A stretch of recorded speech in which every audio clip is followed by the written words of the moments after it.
So welcome to the first session of Life and Death Transitions. And we are here in Amsterdam, and this gathering is a little bit different than the other ones. I would like that it is kind of a fireside chat, so we're talking a little bit, not necessarily a comprehensive overview of everything. I need to give a technical explanation, and that is that in 3 places in the world they are translating. So I need to talk a little bit slowly. So altogether we are with about 85 people in Argentina and Brazil, in the United States, and England, and Dutch, Holland, Germany. I don't know if I'm forgetting somebody. Sweden, probably. So we'll hear later. So this teaching is rather unusual because the person who's sitting here, me in this case, much of the things that you will hear is hearsay. There's nobody who has come back from the dead and told us, yes, what you're saying is right. And no, you need to emphasize this more. So it's a little bit, it's not speculation apparently, but it's a little bit like we're talking together and we're trying to find a roadmap. So the first thing that is very striking is that we organize everything in detail, some of us more than others. As some of you are arriving in Amsterdam and you are Googling where the grocery is or where the pharmacy is or where this or that is, and the Google will tell you. But when you say Google, when you ask Google, give me a map to how to deal with the process of dissolution, there's not much practical knowledge there. Facts, truths, necessarily. Well, there's truth, but that's it's not. There's no map, and we have not learned it at school. We have not learned it at home. Maybe some belief systems. So for everybody who is a little bit interested in this topic, it's so surprising that we have so many details of everything, but we don't of the process of dying. There is a point of view, and that says that actually birthing is much more difficult than dying. And why is, well, first of all, we have no control. A week ago, Rinpoche said, it's so bizarre, we are suddenly, boom, eggs open up and we are here. So suddenly we are born, we didn't choose. We didn't choose where, we didn't choose the parents or the location. We suddenly pop out and there we are. And there's not much knowledge about birth that can guide us for our lives. There's huge business about birth, from birthday cakes and birthday cards and birthday parties and birthday this, but there's not much about death. Whereas everybody in the Rinpoche and the books that are related to that, they say that the certainty of death is actually what usually wakes us up to life. So in death, there might be more control than there was at birth. And somehow we survived birth. But for somebody like Rinpoche, he finds it remarkable that we are not questioning where we came from. and we're not questioning what we're supposed to do here. And maybe we're interested in the final stages of our dying, and maybe in what comes beyond. But the fact that we don't know where we came from, and that we don't know really what we have to do here, what we're supposed to do here, that's maybe much more complicated and much more challenging than the certainty of death. So, in some of Rinpoche's books, like The Joy of Being, that was just translated in the Dutch language, in the first chapter, Rinpoche describes extensively, he says, if you really want to know about yourself, you have to learn about your birth. In the first chapter of Longshenpa's Kindly Bend to Ease, that's 13th century, it's also about what's happening at the time of birth. And there it's presented also in a different way, and that is that if you know how you got born, you will get an impression, an idea of how your process of dying will be, because it's going in the reverse. So whatever happened from the time of birth, at the time of death, that goes backwards.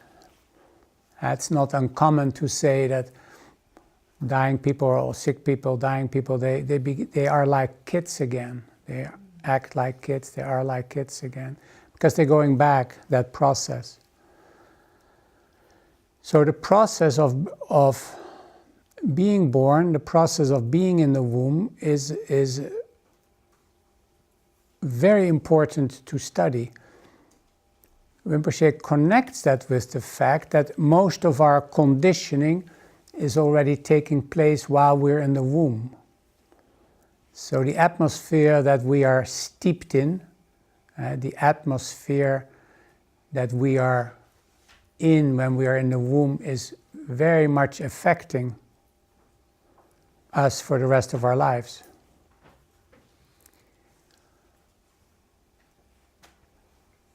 And then Rinpoche goes on how to clear that up, to clear up.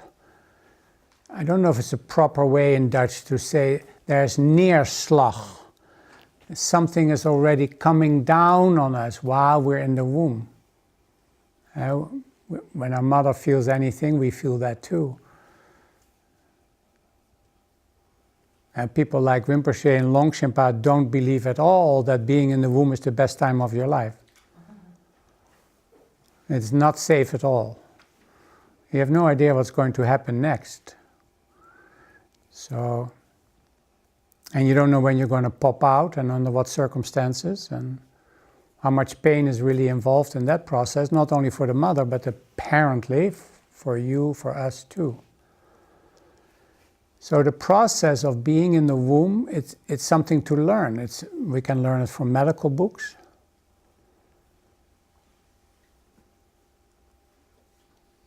And we can learn it from the books like The Joy of Being and the Longshenpa, where both these lamas describe the process of how out of the tiniest possible seed, shapes are coming, changing shapes. And in that process, nothing stays constant. About the shape, there's nothing constant that remains the same.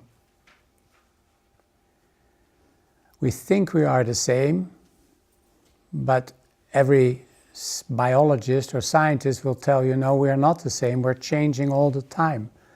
That can be of great interest to us, that everything is changing all the time. And in Tibetan teachings it is said, it's more interesting to learn about the mark of the end of a time than about death per se. So in our daily life, if we can become aware of a mark, something that marks the end of a time, you can say period, but the word time needs to be in there. So when we can say this marks the end of a time, this is kind of the knowledge that we will need in the later stages of our lives. So mark the end of a time. Not only relationships and not only project, although they are difficult enough, and not only the big changes, but the small changes. And why is that so important is because that transition is actually what we call death.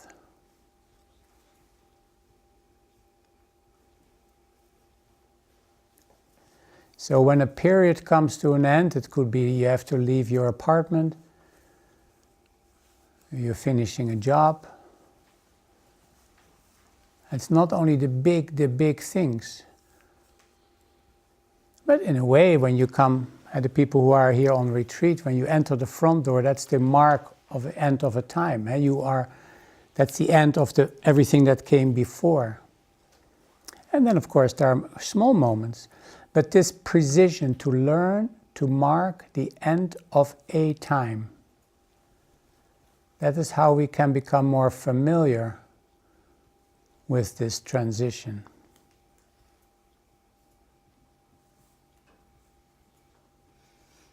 After a little while, the marking of the end of a time will present itself to us.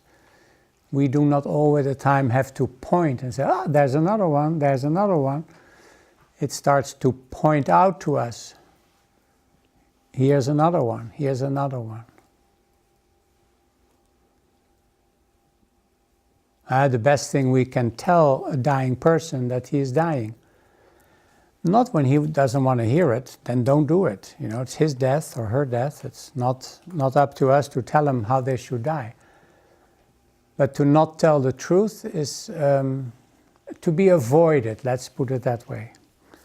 So to help the person to know it's the marking of the end of a time is happening. That's what's happening, the mark of the end of a time.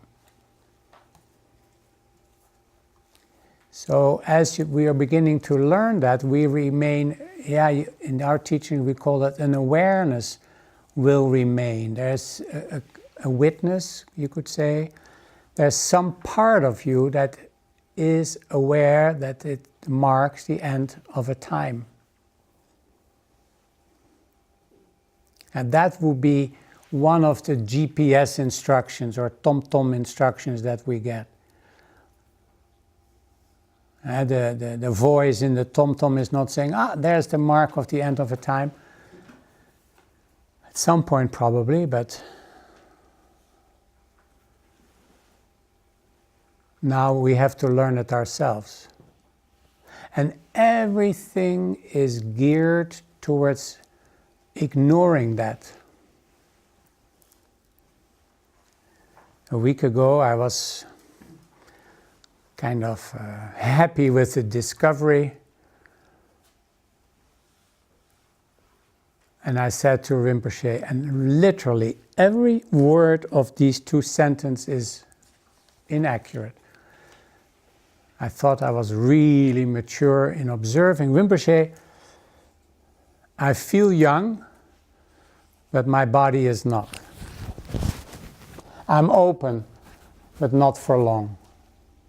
Somehow, he should write that down. But everything is wrong about that. I feel young, but my body is not. That's true. My body is not, but I feel young. I have no feelings. There are feelings that are flowing. And because they're flowing, I interpret that as feeling young. But I'm not young, I'm not old. So there are feelings, the flowing. When they flow, you feel young. But then to say that the body is not means like, well, when the body comes to an end, then the feelings stop too. They don't. Feelings don't stop. Feelings don't die. So you need to be aware of that. This is a little bit taking the opportunity to say something about the process of dying. Be very aware when you are with sick and dying people, they feel. So don't talk about them as if they're not there or if they're already a little bit mentally gone. The mentally gone feel. Trust that they feel. It doesn't stop because it's inherent in life is to feel. They cannot articulate it and they cannot follow it up and they cannot share it, but they feel. If they don't feel, they're dead. They are dead. So and I'm open. I think what the other one was, I said, I'm open, but not for long. That's ridiculous. But to be open is a very important characteristic. In these teachings, and there's only one place that I know where you can learn it very quickly, and that's Kumne, is you can learn, you can discover that by nature we are open. And if you follow feelings at some point will become quieter and quieter and quieter, and then what's there? There's openness. You don't have these kind of feelings and sensations for the rest of your life, for the rest of your experience. A good Kumneer will not have feelings and sensations anymore. The person will experience openness. He will become or she will become the experience of openness. That's our nature. So what we call dying is actually experiencing openness that was there all along. So mark the end of a time is one thing to learn. The second thing to learn is openness. The way Rinpoche describes it is beyond all mental activity, there's an entire different reality. A fundamental openness. Enter. That is our nature, openness. From the openness point of view, there is no marking of an end of a time.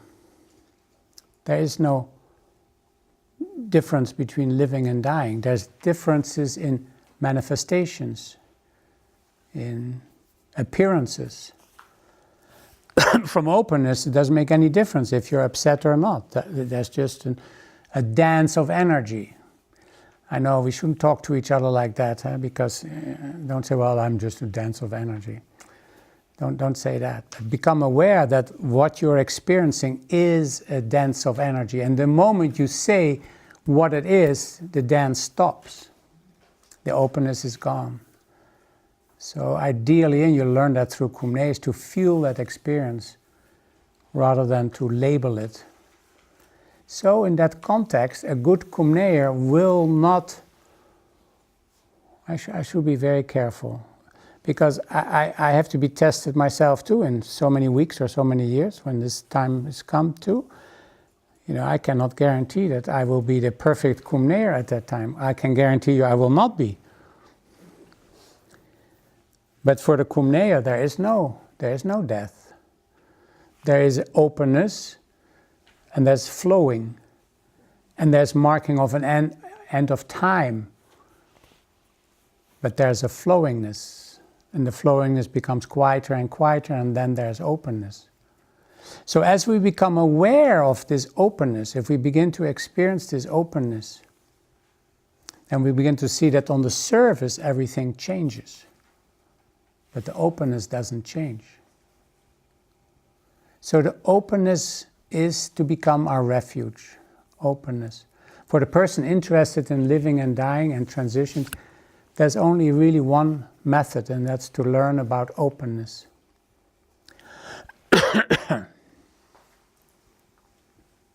And some people say, well, I come from openness and I go to openness. Yes, but in between is openness too. So it's a very advanced teachings that I'm very interested in, but I'm saying this again in these teachings. It doesn't mean that I'm embodying this. And when I'm not embodying it, it's when I have identified with it. When I'm upset is an easy way to see it. I'm upset, I'm disconnected from the open flowingness because I'm representing upsetness, which is frozen.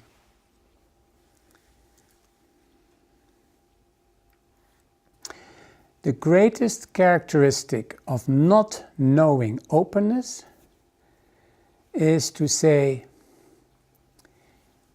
which I do all the time, I'm not aware of dying.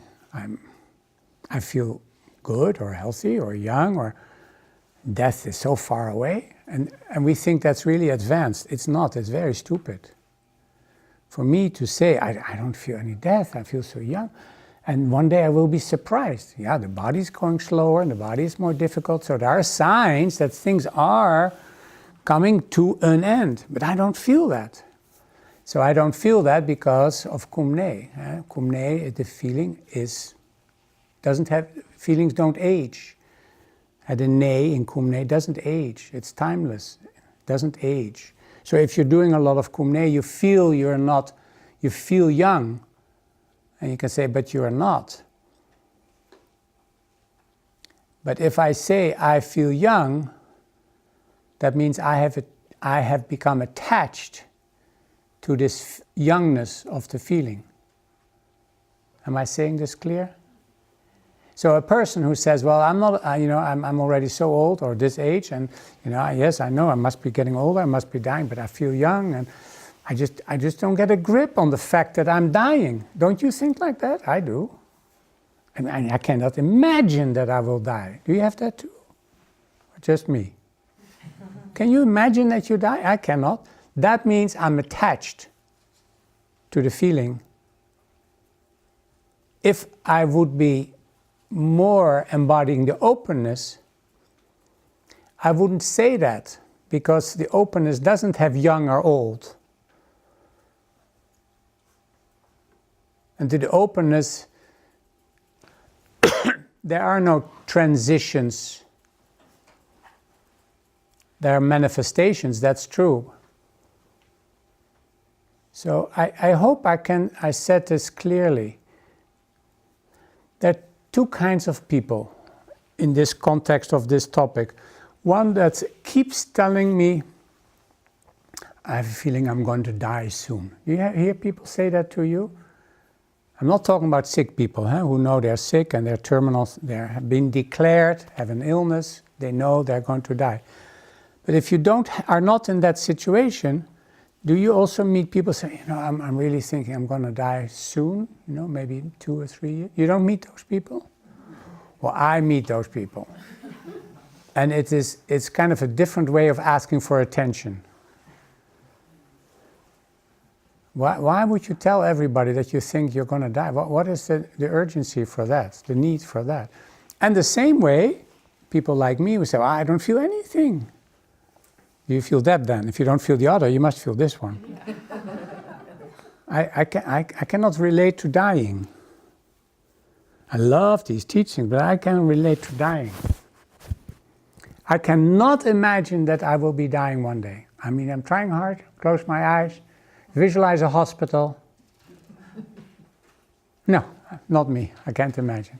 By the way, not everybody dies in the hospital. Not everybody dies gradual. There are many people who die fine, okay. Nothing happened. They die in their sleep. Or my father went to dinner. He comes home and went to the bathroom and he was gone. No suffering that we could tell. Just like that. And his body had kind of a bliss around his mouth. So we say, we want to die in our sleep. No, you don't want to die in your sleep. I don't know, maybe you do. So it will mark the end of a time. It will mark the end of a time. And no matter how you die, there is the marking of the end of a time. And if you die abruptly, you will probably, in that process still, according to the teaching, still go through all the phases that we will talk about extensively. So, what we talked about the first 20 minutes, and that's enough then, is number one, is that maybe birthing is more difficult than dying. We had no control over our situation when we were being born. There is nothing that we can use now that's based on the knowledge of birthing. Nothing. You cannot say, well, I got born and therefore I understand 1, 2, 3. But the certainty of death certainly gives us security. We will die. There's certainty to it. We cannot say how and when, but there's certainty of death. So yes, we can, as best as we can prepare without making it a morbid affair. You guys know morbid? Macabre? Luguber in Dutch? I don't know if that's an English word too. You know, it's not macabre to talk about death, but to indulge in it is. So there's no knowledge in the fact that we are being born. There's a lot of knowledge in the fact that we will die. The certainty of death is the excellent condition to wake up.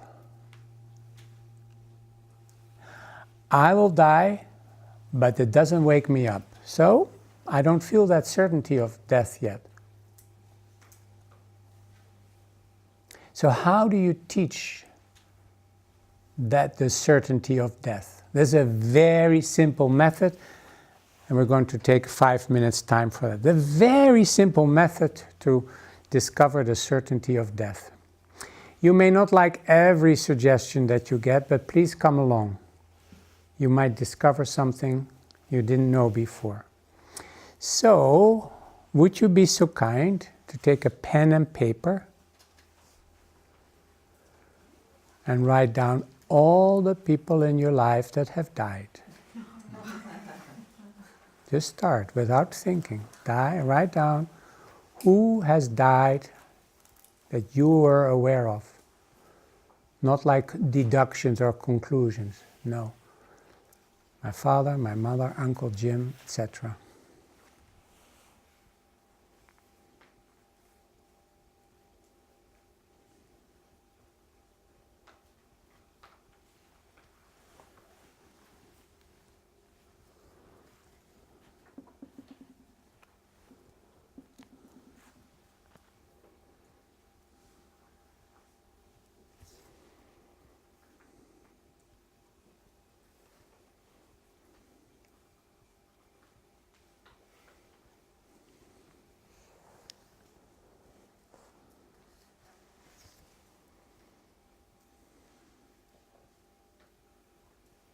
Try to feel when you write down a name.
you like a little more time?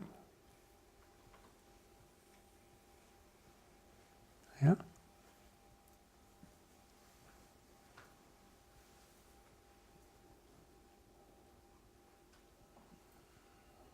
Now write down your own name at the bottom.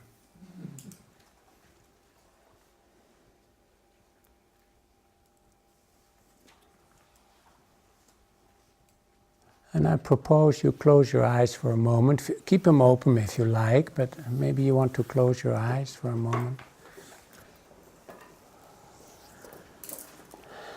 And if you let this list of names be in your mind or in your heart, is there one specifically that pops out, that draws your attention? You don't need to go and choose, just whatever comes is fine. Now you have to sit up. Now in your imagination, spend some time with this person. You could do it how it used to be. Or you could tell this person, what's happening with you now?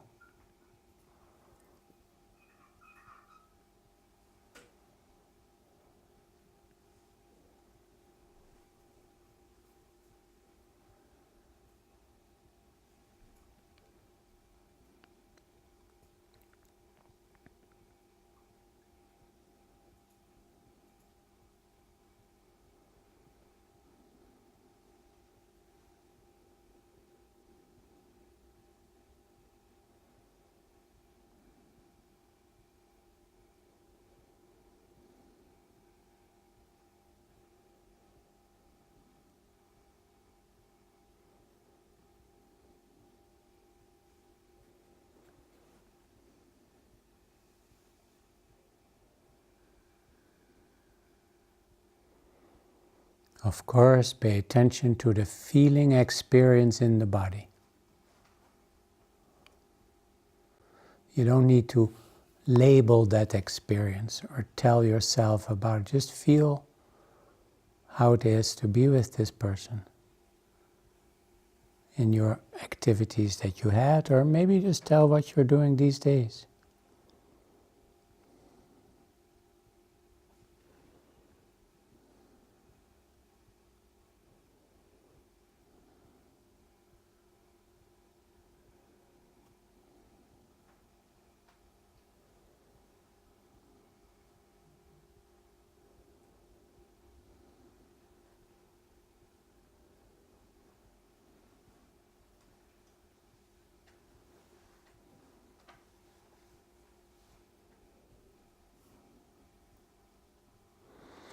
Now, while you're with this person,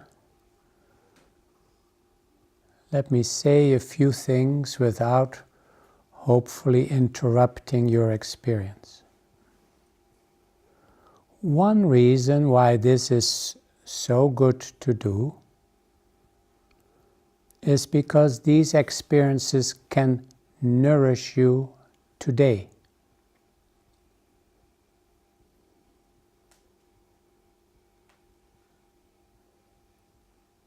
These experiences can inform you today.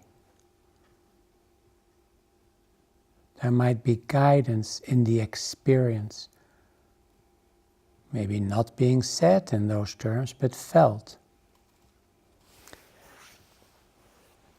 Nourishing, guidance. But there's a third reason why you want to take time for this occasionally. And that is, it keeps the space open between here, you might say, and there. There is no place where dead people go. They are in the same space as you are. By communicating with them, the passage stays open.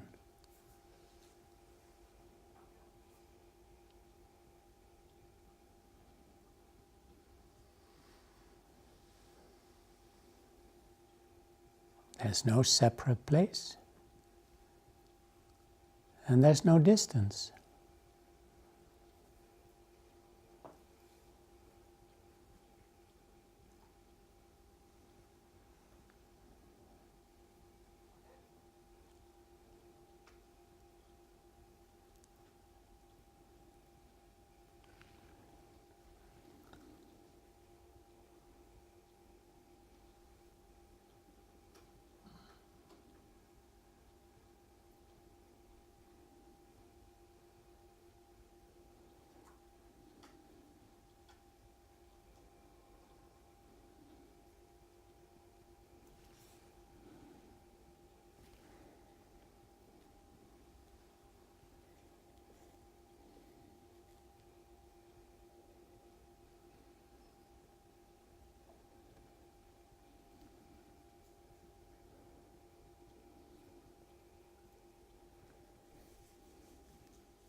One day, somebody will do this with you.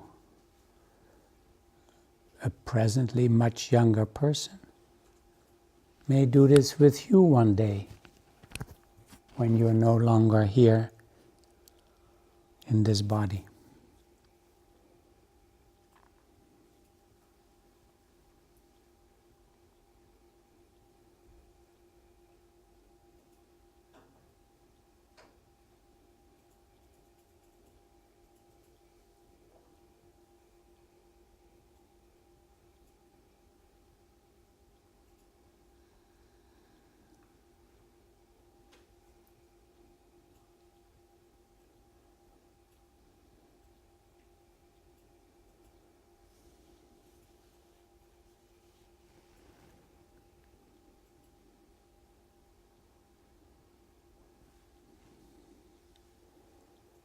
In 3 minutes, we come together as a group.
All right. We will do a little bit of Kumne from the book Kumne Dancing, and we do that for one reason only. And that is, while the first Kumne book focuses on integrating of body and mind and the aliveness that is the result of that, and the second book focuses on to feel complete within, nothing is missing. The third book, Kumne Dancing, expresses fundamental openness. And in the teachings on living and dying, we want to become familiar with this fundamental openness. Traditional teachings call it sunyata, but this fundamental openness from where all appearances come and where they return, and this fundamental openness that supports all these dancing energies that show up as human life. So if you want to stand up, we will do 52 and 13. 52 is a very complex one, but let's just do it a little bit simple. Find the PowerPoint. Hold.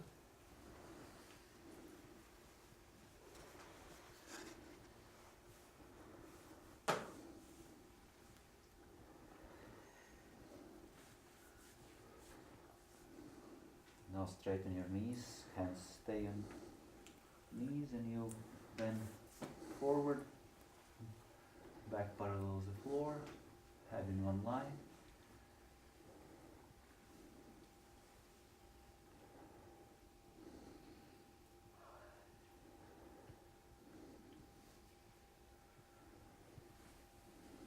Now with a light swinging motion, just below the horizon. Eyes goes between your hands in the space below the horizon.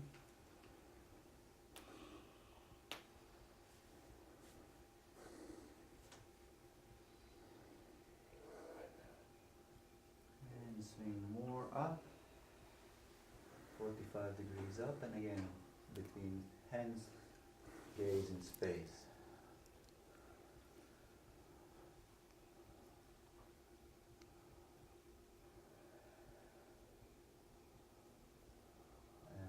First pose down. Now we're going into rhythm. Hold. 2, 3, 4. Straighten legs forward. 4 and hold. 2. By keeping rhythm, 4. Swing. 2, 3. we will get support to let go of attachments.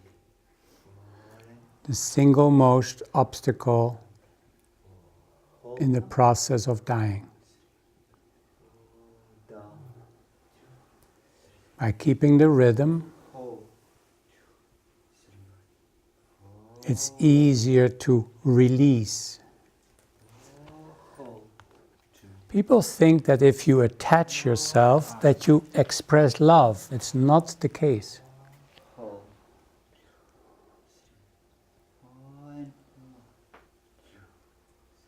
Love is the experience of freedom.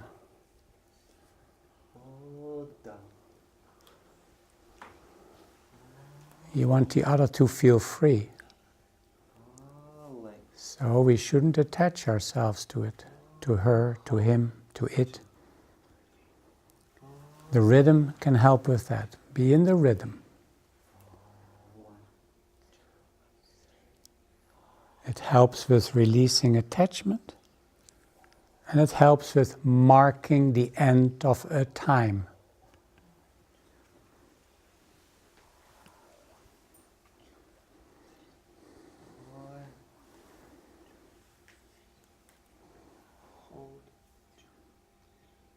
So yes, when you're old and dying, keep counting to 4.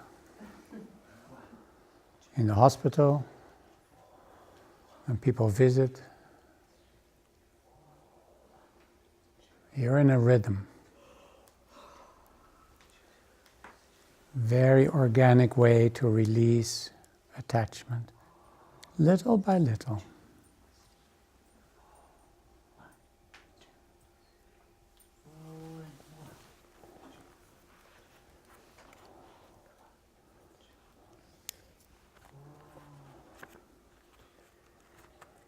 Everybody counts, not just Andy.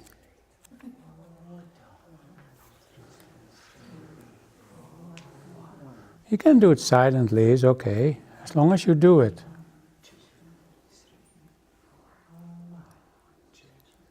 It's impossible to get attached if you're counting, right?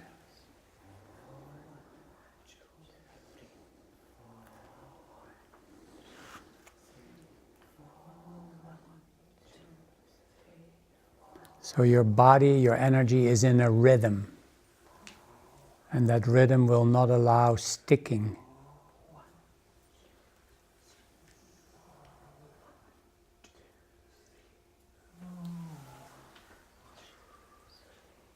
When there's attachment, time is not moving anymore. It's dead.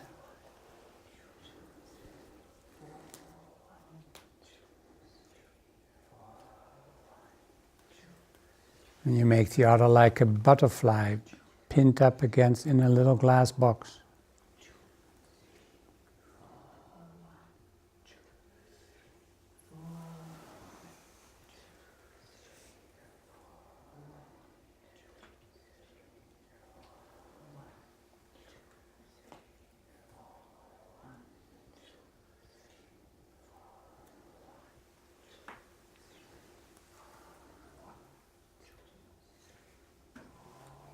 Just expressing openness, rhythm, rhythm, openness.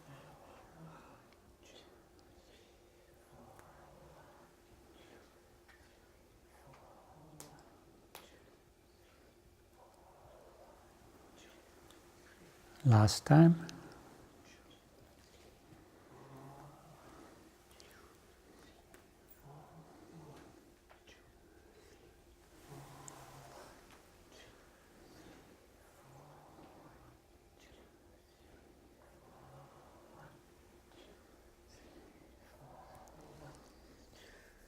Somebody tells you, don't get attached, it won't help. But rhythm does. Let's move to 13. It's not everybody's capable of doing that, but just come along. So as much as you can. So if you can, bend your knees so much that your hands can be flat on the floor. Place your hands a little bit more forward, away from your toes. And let's straighten your legs. So people you're making a tent now. Our head is hanging between your arms. Hold. And bend the knees on your... Okay, now rhythm. Your feet and Silently count with Andy. try to find a balance. And hold.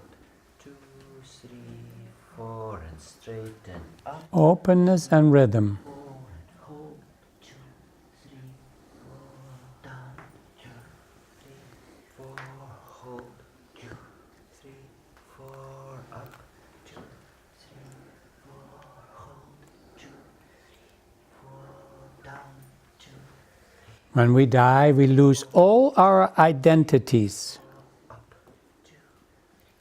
That you are this and you are that, and you lose all the money in the bank.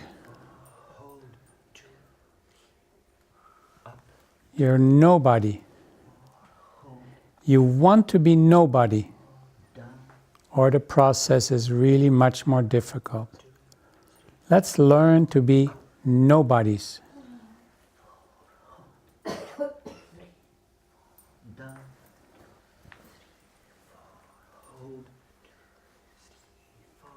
Let's see each other as nobodies.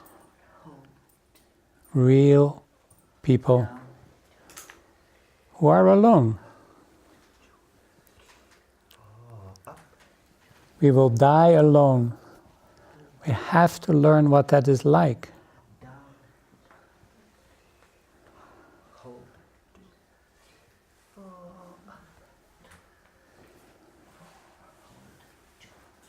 If the family and friends are present, it may be much more difficult to mark the end of a time.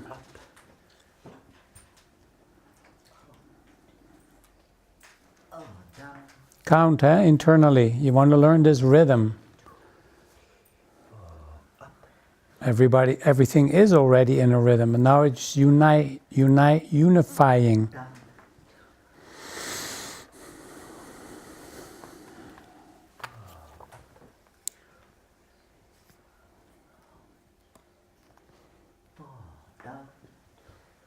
Last time.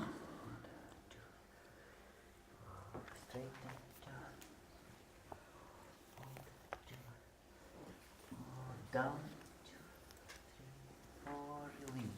2, 3, come up. Let's sit. In the beginning we have to count, but after a while the rhythm is going without us needing to count. That will prevent unhealthy attachment. That will release unhealthy attachment. Attachment is not loving.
2 minutes.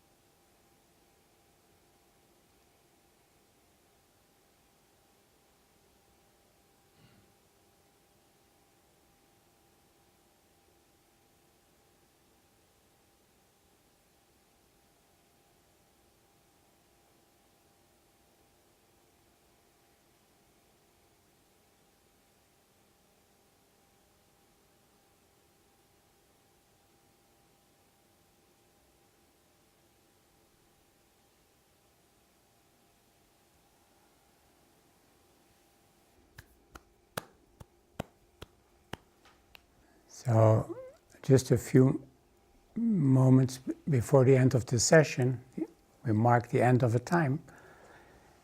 I don't know for the people at home, but the people here at this place, maybe you felt a kind of fullness, a stillness in the room. Maybe you didn't because you come from very busy life or traveling. But at some point we will feel a fullness to the space. It is supported by a steady rhythm. They are very much hand in hand. It's a great loss to just feel openness and not a rhythm, because the rhythm is the unbounded, representing the unbounded continuum. That is what will support us in the transition, this fullness, the unbounded continuum. That is our home, our background. And that has to be experienced with a group. We can build it up. We have a few more days, years, months to build this up.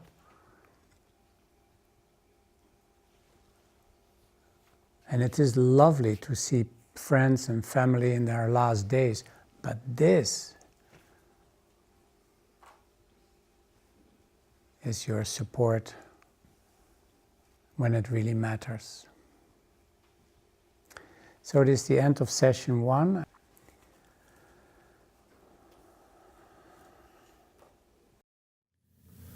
Om Mani Padme Hum Re. Om Mani Padme Hum Re. Om Mani Padme Hum Re. Om Mani Padme